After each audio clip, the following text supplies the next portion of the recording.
Welcome to The Vault. Tune in every week to unlock the marketing secrets of some of the fastest growing businesses. You'll hear practical tips, strategies, and case studies that will help you build incredible marketing campaigns for your business. And now, here's your host, Stacey Keogh.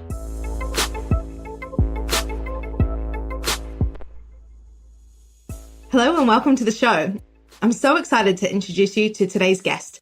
Fran Borman is the owner of Sellball Limited, a network marketing business that she has built to an excess of £8.5 million turnover, the fastest growing in her sector. She has supported over 1,000 business owners to create their own business success by using her growth strategy and aligning with social causes. Fran is passionate about helping business owners to find the joy in their business beyond the bottom line, and by doing so has actually attracted more loyal customers and dedicated staff to those growing businesses. She's also authored 2 best-selling books, runs a free online business forum, and is in the process of launching a new social enterprise to support the homeless through a football initiative. Fran is so incredibly authentic and is a really strong advocate of how Facebook Live can help you build your credibility online. I can't wait for you to listen to the marketing tactics she uses in her business. So let's open the vault and dive right into this episode. Hello, Fran, and welcome to the show. Hi, Stacey. How are you? Very well. And yourself? Yeah, really good. Thank you. Really good. Good. I'm so pleased to have you here today. We've got lots of exciting things to discuss. I can't wait. I'm really looking forward to talking to you, and great to be talking to another amazing business lady. Oh, you're very sweet. Thank you so much, Fran. Well, let's kick things off by talking through how you got started. Where did your business begin, and what has your journey been like? Well, my business really began, I think I've always had that kind of slight entrepreneurial spirit. My dad is an entrepreneur, has his own business. I think it was sort of in my blood. But when I really delved into it was when I got married. Me and my husband knew we wanted kids. And I was looking at my day job going, this really isn't going to be very practical when it comes to having children. So even though we weren't quite yet ready, I started thinking, right, I need to find something. So my first kind of delve into a proper business was actually started an online craft business, which was okay, but I got bored with it quite quickly. But through networking that, I then came across a network marketing business.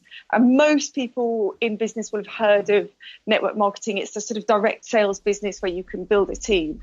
And I just loved the business model. I thought it was such a clever idea, and I loved the community and the support that went around it. So I dived into it kind of head on. I didn't really know what I was doing, but I took all the training it's a bit like a sort of mini franchise. So there was loads of training and support around that. So it really got stuck into it, and it kind of snowballed. So my first 10 years in business were just mainly focused on building a network marketing business that I still have to this day and that I still absolutely love.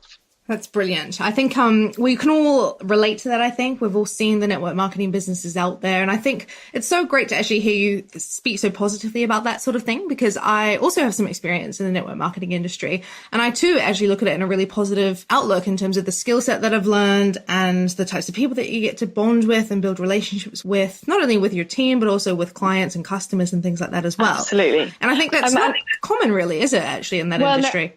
I was going to say, I mean, I was a bit of a rebel in the industry, so to speak, because I didn't do things completely as I was told. And if you speak to most network marketers, they'll say, just follow the system to do as you're told.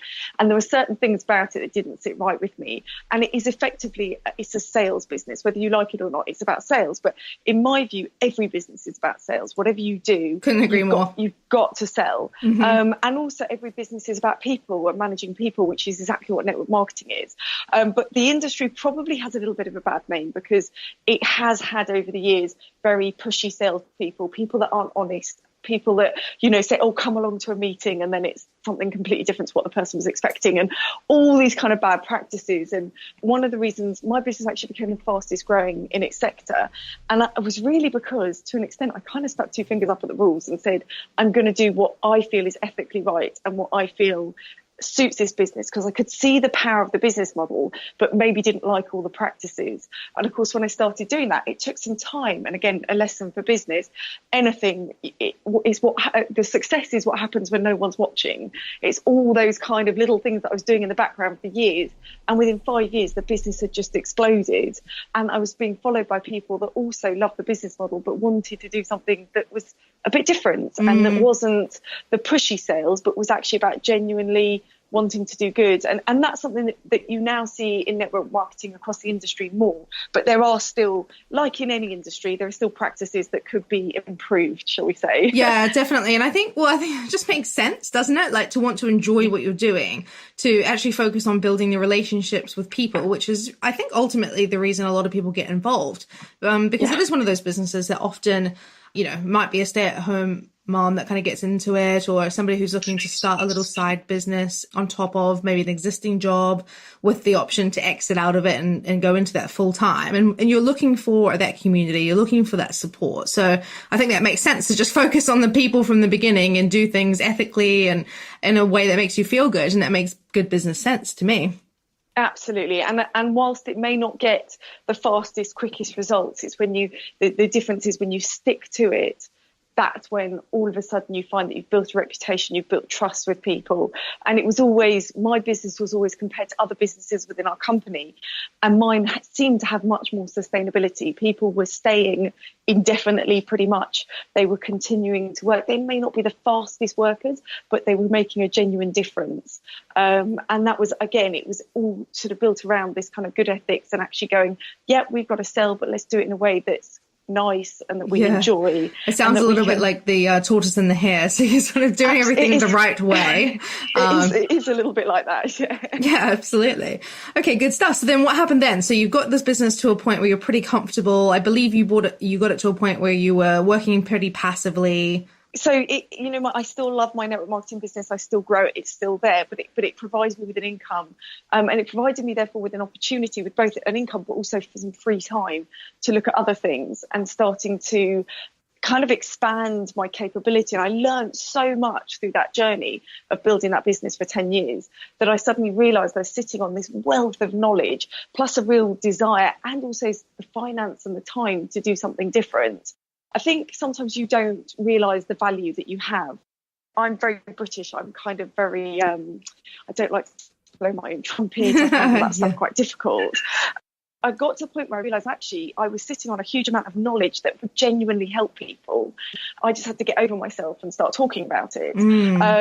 So I started a little online community under the brand Fran Global, which is my kind of Twitter handle, and it just kind of got used for that. So created an online forum where I'm helping anybody that's really interested in business and just sharing loads of advice and tips and kind of a lot of the emotional stuff that it takes to go through business as well as the practical stuff. I'm not going to claim to be an expert like someone like you, Stacey, who's an expert at social media and things like that, but I can talk about my experiences and got an amazing response from that. So that's developed now into doing coaching, training, retreats, those kind of things to help share some of that knowledge, but also really pull people together who are on that journey and don't want to do it on their own. Because most small business owners, it's incredibly lonely, and it's something that I've had to deal with over the years. Is actually even if you have got people around you, it can still feel quite lonely. And to have a community of people that you can be really honest and share the challenges and the highs and the lows, and then also mentors and supporters that can also help you with that, it's really powerful. So that was one thing that evolved. And then on the other side,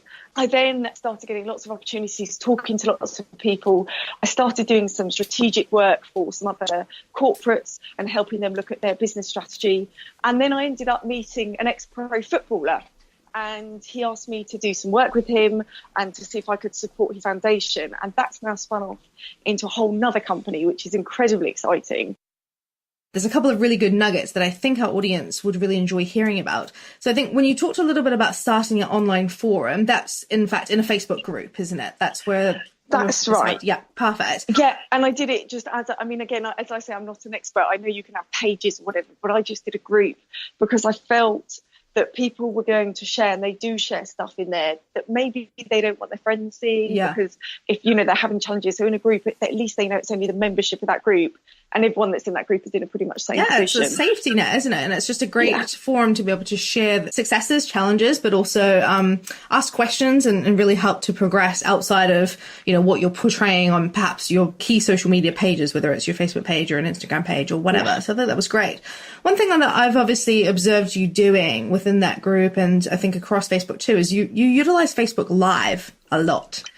I'd love to talk to you about that, because I think I'm actually a big fan of Facebook Live, and I think it's a phenomenal way to get growth and to improve your reach far beyond anything you would get organically. So talk to me a little bit about how did you get started doing that, and how have you found that's helped your group or your coaching?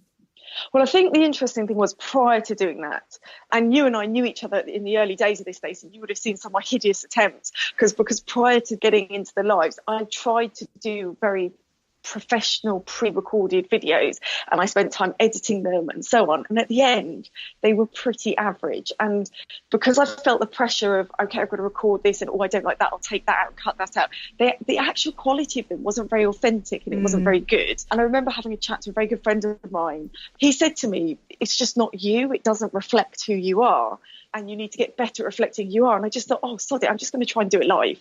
So I just thought, I'm going to do it live and just see how it goes. And bizarrely, although you feel quite self-conscious because you can't delete it and undo what you've said or anything like that, but in a funny kind of way, it was really good, because once it was done, it was done. The fact that I couldn't change it was a good thing, because it saved me hours of spending doing it, and it meant that I could generate content much quicker. But also then I just felt it became much more authentic. If I said something wrong, I just sort of had a laugh, and then I love the fact that whilst I'm live, people can interact and they're thumbs upping or they're asking questions. So it just became a really nice way to actually communicate and to share that message.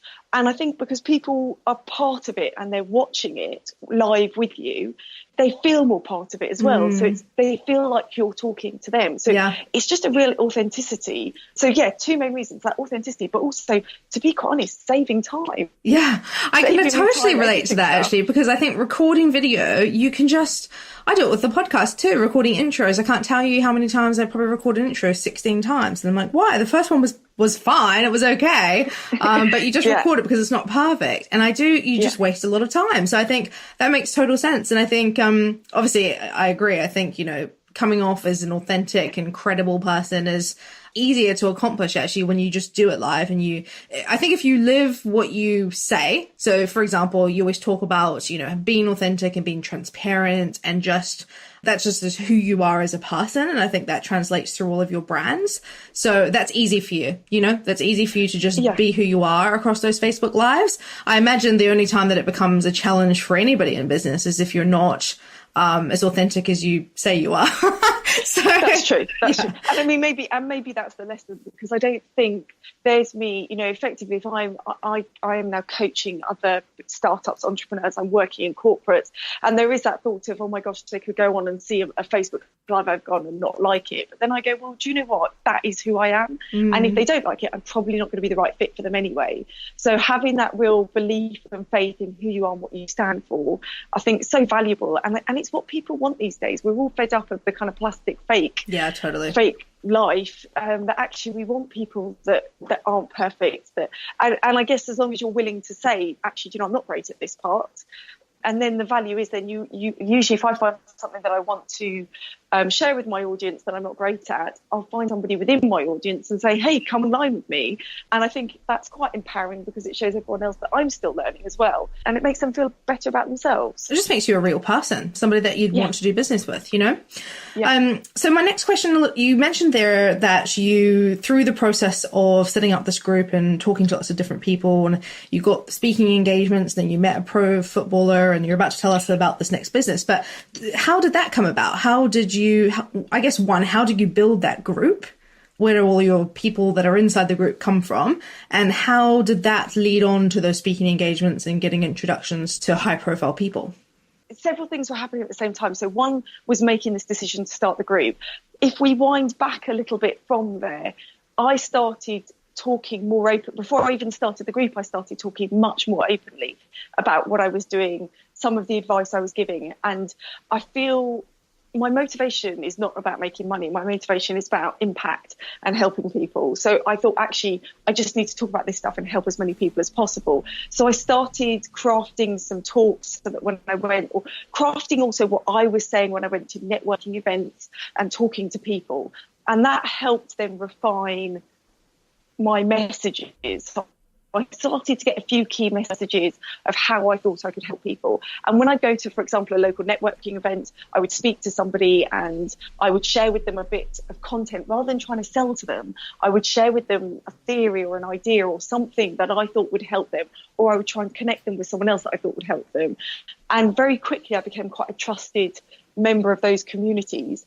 And then I started being asked to talk at some of those events. And I think when you go, if you do any networking events in business, if you've got really good content to share and you have to work hard, again, it's not like it just comes to you in a lightning bolt. I actually have to sit and spend some time thinking about how I do things and why I do them, and crafting that into actually a really useful message. But once I'd done that, I could then go to these events and I could talk at these events and offer real value with no expectation of return, but just to say, here's some great value. And that started to build an audience of people that were interested in what I was doing and what I was saying. And so they wanted to follow me. So the next natural progression was to start this forum. So I already had quite a few people that were friend requesting me on Facebook. I hadn't been into LinkedIn or into Twitter prior really to any of this. So all of a sudden I started having people, I started getting into those forums, and then started connecting with people through those. So that on the day that I decided, right, I'm going to launch this forum, I think in the first week we got couple of hundred, or something like 500 members in the first 3 weeks. So it went really, really quickly. But the exciting thing about it was because I kept offering really good, valuable content, the engagement rate was bonkers, and it's still up at about 95% of the members are engaged in the forum. That's amazing. So people were not just becoming members, they were actually engaging in it. Yeah. And I think that's, again, that just comes from offering this good content. Yeah, great. I think that's a really important point, because that's the source of any great marketing material, which is offering value to the end consumer. You know, you don't want to just be focused on pitching what you're doing all the time. I think if you just go into it with the mindset of offering value and actually don't even expect anything back in return, that, guess what? Funnily enough, it actually does come back in threefold, you know? It is genuinely, loads of people say, oh, so why have you done this? What are you doing? The forum for me, it's almost a little bit of a game in terms of a fulfillment game, in terms of I get these amazing comments from people that private message me and say, this has helped me. And it's a sense of fulfillment. I kind of go, this is amazing. I can't believe I'm having this kind of impact. And I do it for that, not for any other reason. Yeah, for sure. And then I get people saying to me, will you coach me? Can I come on a training course? And I kind of go, oh, okay, I best create something. But it mainly comes from just enjoying. And again, I guess that comes back to business. If you are genuinely passionate and enjoy what you do, it's so easy to create content. Yeah. And it doesn't feel like work. It just feels really enjoyable. That's great. Yeah, I like that. So interesting thing I just noticed that you said there was, it was when people started to comment and reach out to you privately and telling you what an impact you had made, that they were asking for what's next. So what I find interesting about that is you didn't go into it with a pipeline in mind. You just basically started this community where you were just giving value. You were helping people. You were just telling them about, you know, because you do share a lot of personal information and, you know, feelings and good things and bad things and just insight into what's happening within your business. And obviously that's what people relate to. And it was only after that sort of proof of concept that you then decided to actually launch, you know, a coaching program or some mentoring. Was that right? Absolutely. And if I'm completely honest, I'm still crafting some of that at the moment, because it's something that I didn't start it for. I started it because I wanted to give back, not because I wanted to monetize it. But it gets to the point where people genuinely, they want something. So you have to give people what they're looking for. So I had to then spend some time actually backpedaling and going, okay, so what could I do here? And understanding my own value and looking at it going, okay, so that's a value I've got. So how can I package that up to make it valuable for somebody so that they actually would want to buy it, but more to the point that if they did buy it, it's going to give them even more value than they're getting in the forum at the moment. Yeah. So, a need came out for people asking for one-to-one coaching or group coaching sessions. And again, I'm really honest with people. I'm not a professional coach. I've not done any, formal qualifications in coaching. However, I built a sales organisation of over 1,000 people and supported all of them in growing their businesses, which is probably better, preparation for that kind of business than actually learning how you should do it. Yeah, absolutely. I mean, it's a tangible result. You've actually done it. It's not just theory, it's practical. And I guess that's part of my theory as well, is that I would always keep growing businesses around this, because that's what will keep me relevant and keep me able to offer good value to other people running businesses, because I'm still growing them and I'm still remembering the challenges and the highs and the lows and the good and the bad and the how the economy is affecting things at the moment and everything that's going on. Yeah, absolutely. Still building a business, it keeps you relevant in that sense. Yeah, that makes total sense. So going back to these networking events you were doing, you're obviously sharing your value and, a couple of the subjects that you really like to talk about. Somewhere in the mix of this, you were introduced to a pro footballer, which I think led on to the next business. Yes. To begin. Yeah, so actually that came through LinkedIn. So from raising my profile, I say it came from LinkedIn. Somebody said to him, you need to speak to Fran. So he contacted me through LinkedIn. He said, somebody's told me that I need to speak to you. Can I come speak to you? And at that time and still now, I do get quite a few requests like that.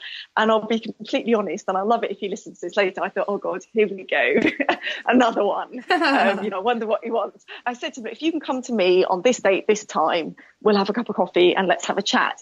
But actually, when he turned up, he had such an amazing proposition and he needed some help. And I actually felt like I could help. So what he had was, as an ex-pro football, he'd set up a charitable foundation in 2015, which helps homeless and severely disadvantaged 16 to 24-year-olds get into education, employment and training. And they use the universal passion for football to do this. Now, the funny thing is, I'm not interested in football at all, or at least I wasn't at this point. So I've got this really enthusiastic footballer telling me how amazing football is. But luckily, I loved the fact that it was being used for such a good cause. So what they do is they take these 16 to 24-year-olds who usually probably wouldn't accept help because they're very anti-establishment, life has dealt them some pretty tough cards. But because they're coming from a place of football and saying, do you know what, if you want to come play football once a week for 10 weeks, all of a sudden these young people start engaging. So they get them along to a Premiership football club once a week for 10 weeks, where they do a morning of football training and an afternoon of careers and education training. Amazing. And amazingly, they have a 100% success record that these young people leave the programme either in employment, education or training. So amazing. It's oh my God. Hugely successful foundation. So first things first was he wanted me on board, so he made me a director of that foundation, which I was happy to do to support them. But then I wanted to help them find a sustainable funding model for their foundation, because what they were doing was fantastic, but it meant them going around like a charity, cap in hand, saying to different people, please will you sponsor us so we can do more programs. Right. Now, my big belief is that charity is amazing, but if you want to make an impact in the world, you've got to use business. Business is where the resources, and business is also sustainable and scalable. So I suggested that we found a way to make it into a business. Cut a long story short, I came up with a model that he loved so much that we agreed to go 50-50 in a new company. So what we're doing now is we are using the street soccer program and we're attaching that to a corporate events package. So a corporate can sponsor a cohort of young people. And when they sponsor those young people, as part of the deal, they actually get to come to a Premiership football club, which is pretty cool. So we're partnered with 12 of the biggest football clubs around the UK. Amazing. They get to come to those football clubs and they get to have a kind of company away day. So in the morning, they'll do some training around one of their goals that the company they're working on.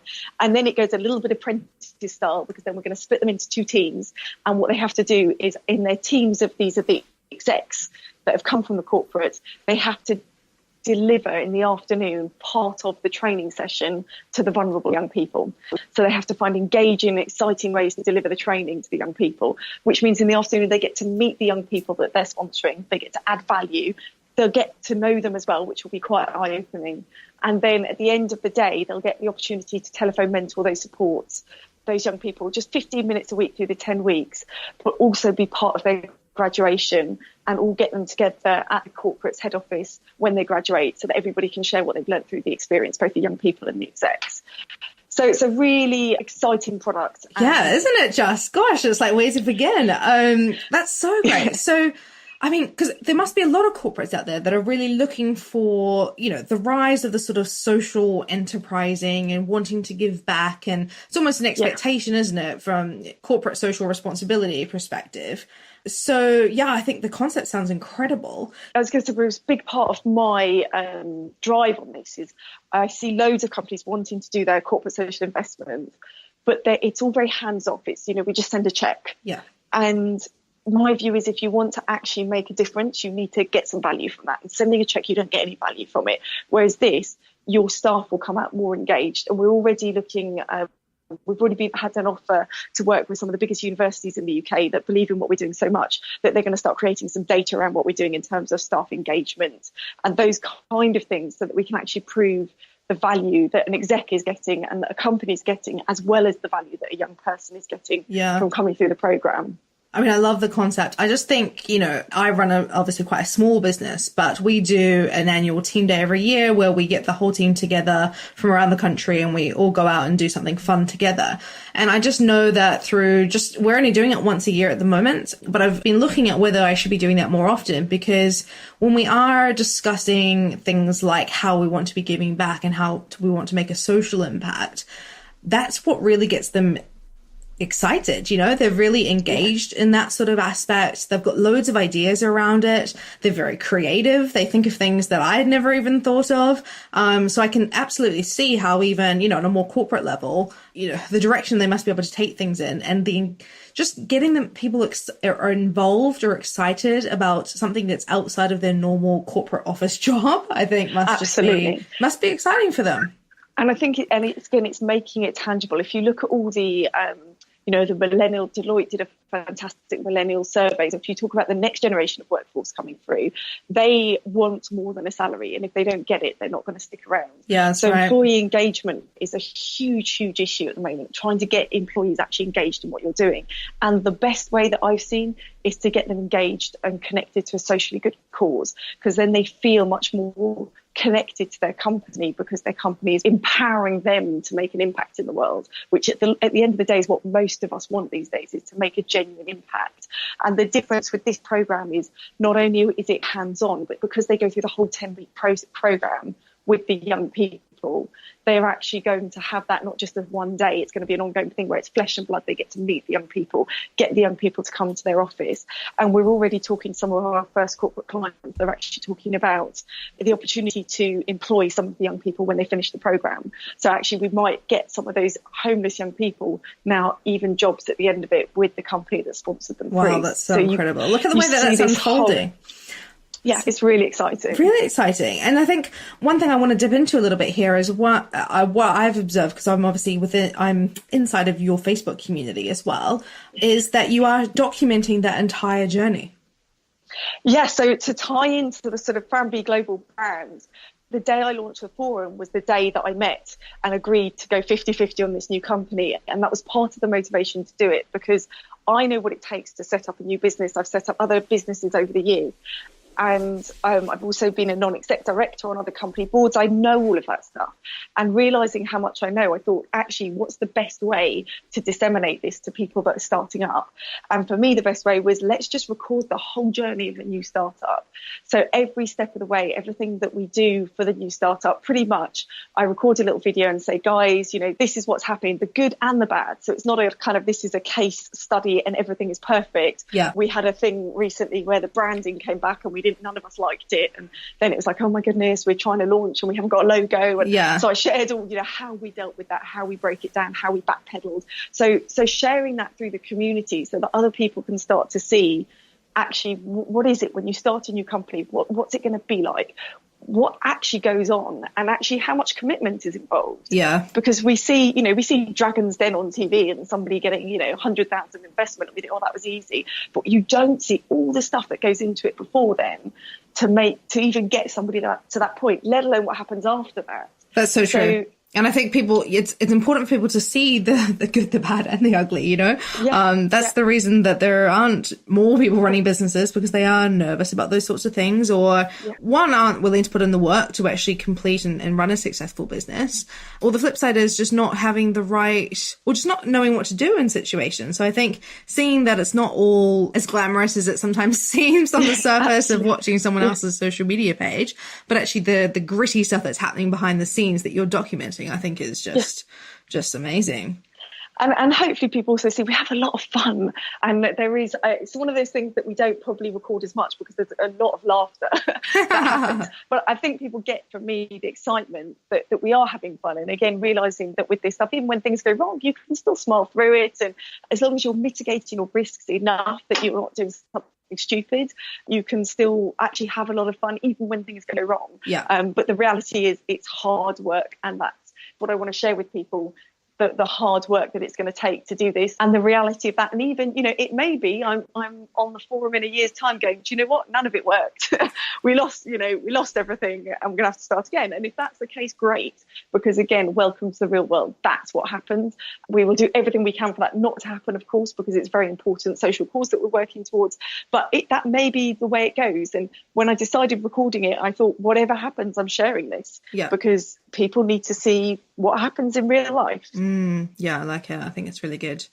Well, I want to take you back to kind of the early stages, because I can imagine that there might be a lot of people listening to this saying, oh, this all sounds fantastic and it's so exciting and there's so many things happening. But this part of the journey it's easy for you to say that if it all falls apart, that who really, just start again, because you've got that support and the financial support, I guess, from your very first business, which is helping to kind of feed you through the rest of this journey. So let's think a little bit about, those people that are starting out right at the beginning. What are some of the first things that you would, or what's the first piece of advice maybe that you would give somebody that's looking at transitioning from maybe doing their business on the side and still working full time and looking to transition, they'd like to go into a full, to make their business full time? What's a piece of advice that you would offer them to sort of progress that or make that journey happen a little bit quicker? It's just going to sound like really bizarre advice, but actually to not focus on the money, which might sound like really bad business advice, and if you take it too literally, it probably is the best advice. But one of the biggest challenges that I see small business owners have is they focus on where's the next buck coming from, which if you are reliant on the business, of course, that is going to be a priority. But what happens when you do that is you get so focused on it, you often miss all the opportunities, and you often extract the joy out of your business because you're focusing on it just for money. So even if it means you've got to go and work a day job and build your business in the evenings, and that takes the pressure off, then go do that. Rather than becoming obsessed with where the next deal is coming from. Because that is I always think humans have a sixth sense, right? We don't even they smell the desperation. Absolutely. I mean, there's a really interesting, you may have heard of a guy called Matthew Saeed. He's a big sports commentator, often writes for the Sunday Times. He wrote a book called Bounce. And I had the pleasure of spending some time with him a few years ago. And he was talking, he's an Olympic table tennis player. I think he got a silver medal or something. But anyway, he's pretty good, right? And his reaction times have been tested at universities, and they're some of the best in the world. And one day he gets sent to interview a tennis player. I forget which tennis player it was. And they're at a tennis court, and this guy's apparently got like one of the fastest serves. So Matthew Saeed says, well, serve a ball at me and I should be able to return it. I've got some of the fastest reaction times. I've got much more time than I've got with a ping pong bat, so he should be able to serve it, and he cannot do it. And the reason he can't do it is because when that tennis player serves that tennis ball, it's not about the reaction time. It's about how many you've returned. Because when you look at that tennis player, you may not realise it, but if you're a pro tennis player, you see thousands of movements that you don't even know your brain sees, but your brain does see them. So you see all these movements, and that's how a pro tennis player can return a ball to another pro tennis player. And I think it's the same when it comes to building a business. The customers out there, they can see stuff that they don't even realise they can see. And one thing they can see without a shadow of a doubt is any sense of desperation or need for money. Right. And even if you're trying to hide it, it's like they can see it like that tennis player. Yeah. They can see those tiny, tiny movements or whatever it is. And as soon as they sense that, of course, their brain says, alert, they're trying to sell me something. Yeah. Oh, okay, shutters up. end of. And so when you're in that position that you're desperate for the money, what happens is without even realizing it, you're kind of telling people that, and that really, really hinders you. So if you can find a way to do your business so that you are just loving it for the business, forget about the money, you just love what you do so much, all of a sudden you'll find that you become more successful. And even me personally, I went through this not long ago. I had some expenses, I was moving house, all sorts of things. And I suddenly went, okay, I need to up my earnings.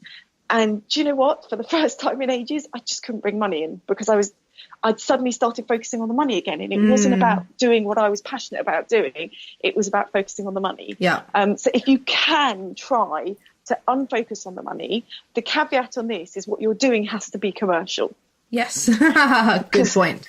There are so many small business owners with amazing, passionate ideas about things that, if we're completely honest, are never going to be commercial. They're never actually going to turn a profit because the manufacturing costs are too high or there's just not the customer base. So again, if you don't know if your product's commercial, go and sit down, find a mentor, find somebody. You don't even have to pay. Go and find somebody that you know that will be able to look at it, that's got a commercial mind, and say to them, is this commercial? Because otherwise, again, it is a little bit like drawing blood from a stone. Yeah. It's never going to quite take off. Gotcha. Yeah, great advice. I think that is really, really good.